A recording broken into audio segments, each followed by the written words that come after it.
तर हा नाशिक पोलिसांचा तपासा भाग आहे. तो जी माझी किडनॅपिंग झाली त्याच्यावर ते योग्य तपास करताय. तर त्या तपासामध्ये मला त्यांच्याबद्दल काही बोलायचं नाही.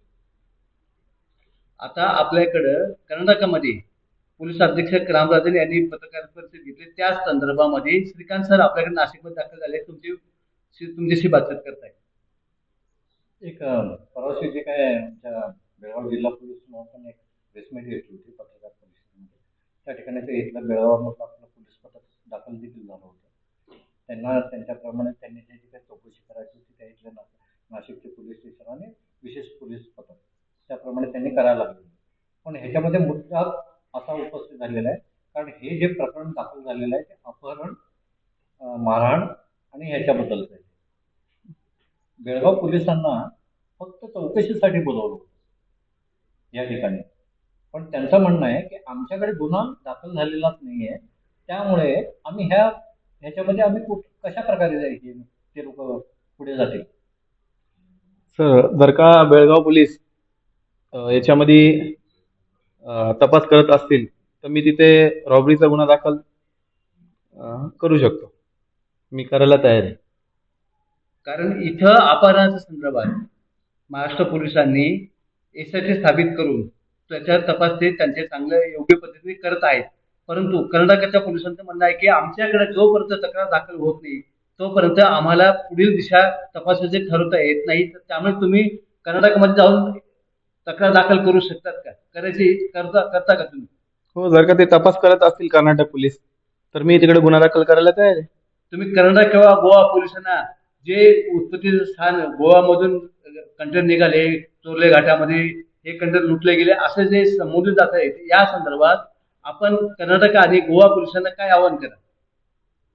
तर याच्यामध्ये मी त्यांना एवढंच आवाहन करेल का हे जे 400 करोड लुटले होते हे गोवा मार्गे चोरला घाटातून, कर्नाटकमधून चोरला घाटातून बालाजी ट्रस्टला जात असताना हे तिथे लुटले गेले. आणि मला जयेश कदमनी सांगितल्याप्रमाणे हे कर्नाटक हद्दीतच लुटले गेले. तर कर्नाटक पोलिसांनी पण या प्रकरणाचा तपास योग्य दिशेने करावा व हा सर्व प्रकार उघडकीस आणावा. मी विचारलं आमच्या जिल्हा पोलीस मुख्यालयानं की जसं नाशिक पोलिसांनी कर्नाटक पोलिसांनी ते बेळगाव पोलिसांना पत्र पाठवलं होतं, त्याचप्रमाणे गोवा पोलिसांना पण पाठवायला होतं. माझ्या माहितीनुसार अजूनही गोवा पोलिसांना या प्रकरणाचं काही पत्र गेलेलं नाही. तुम्हाला त्याच्याबद्दल काय माहिती आहे? नाही, त्याबद्दल मला काय माहित नाही. त्याबद्दल मी काही सांगू तुम्हाला असं शकत नाही. वाटतंय की नाही याचा छडा गोव्यामधून देखील लागायला हवा?